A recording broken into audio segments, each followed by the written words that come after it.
Welcome back. Whenever I travel to a new place, the big question is what to pack. With the new bag fees and flying regulations, I want to pack efficiently as possible. So I have travel expert Sarah Askoff here to give us some travel tips.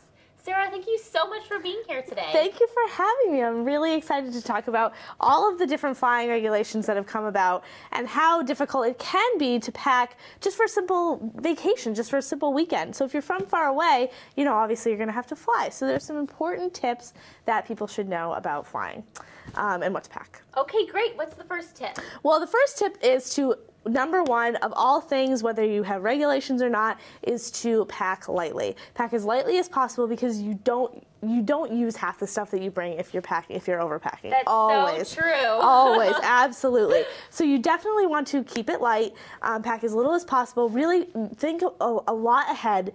You know, you don't want to be packing the night before. It's a really bad idea to pack the night before. You should start making a list, you know, a couple weeks in advance just to kind of get your head around it. You should also, another huge tip is to check the weather.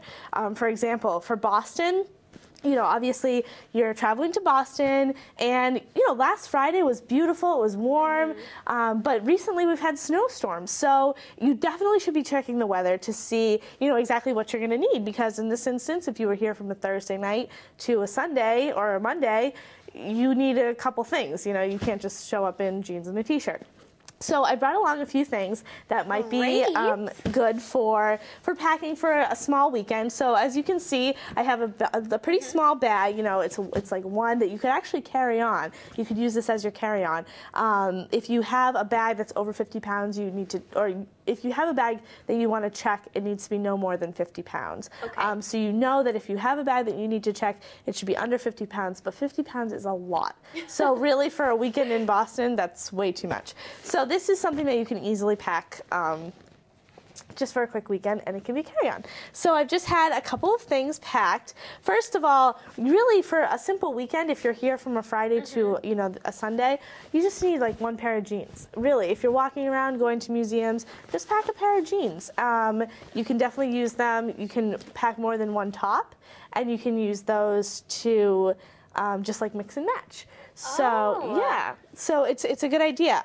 If you're planning on, obviously, if you're planning on going to an event or something like that, you might want to bring something extra. But if you're just having a nice like small weekend getaway, you know, stay in a small hotel or something, that's all you need. So then we had just here like a couple of shirts that you might want to pack that could easily go with a pair of jeans, something like that. That looks really cute because it looks like something you can wear during the day and be casual, but you could also go out at night. Exactly. It's a little shiny. Exactly. It's something that you could easily wear, you know, walking around, going to museums, anything like that. But then if you're going out to a nicer dinner, you can kind of dress it up with anything, accessories or whatnot. So you can definitely have that. And then this is just like a really easy sweater, very simple, but again, you could wear it for night if you wanted to, but it's going to keep you warm. You know, you might want to bring a sweater to wear over it, something like that, which brings us to just like a light sweater. It never hurts, like I said, for something like Boston weather, it never hurts to pack something, you know, if it's the springtime and you think, oh, it's going to be so warm. Well, Boston tricks us, obviously. So you definitely want to bring something like a light sweater, something like that. But these are some easy things that you can pack away really quickly. You know, obviously bring pajamas along, stuff like that. Then what I would suggest is these are some travel bottles of just shampoo, and you should try to get a 2-in-1, a shampoo and conditioner to pack lighter, but this is all you're really going to need. But I would suggest if you're staying in a hotel, they often have lotions and shampoos, and there's samples that they actually want the guests to take. They don't want you to leave them there because they're not going to use them again. So I would suggest, you know, the lighter the better, honestly. It could just be these two things that could kind of trip you up. And you also can't carry on bottles that are over 3 ounces, so you really need to be careful of that. Just leave them at home. Exactly. You should just leave them at home. I mean, unless you really, really want something, but make sure to put it in a small enough bottle. You can also, if you go on a lot of trips, they have the small bottles that are reusable. They're just the plastic bottles you can buy, you know, at any type of pharmacy or anything like that, a drugstore.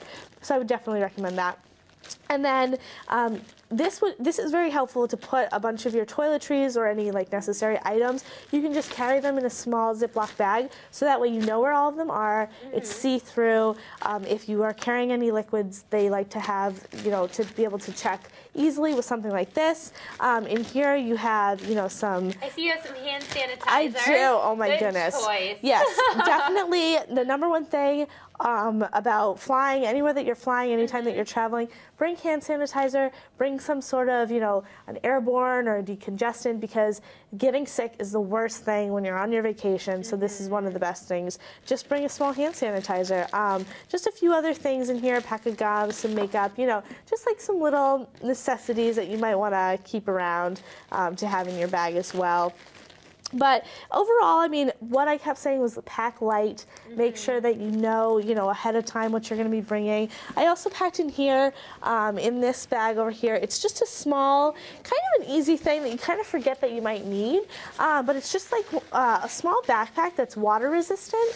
And what I do is that I put my toiletries in here. So if you're staying at somewhere like a hostel or something like that, you can easily just put your toiletries in here, you know, slide them in there, and then they'll stay dry. You can just carry them around, but then when you're not using them, you can just either take them out of the bag or just put the bag down in here. Kind of works at the end of the trip for a dirty laundry bag. Absolutely, absolutely. I would definitely recommend it. Absolutely.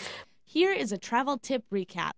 Be sure to check the weather, make a list before you pack, be sure to pack light, wear layers, and use a clear Ziploc bag for liquids. Well, that's all the time we have for today. I hope you enjoyed your walkthrough of Boston.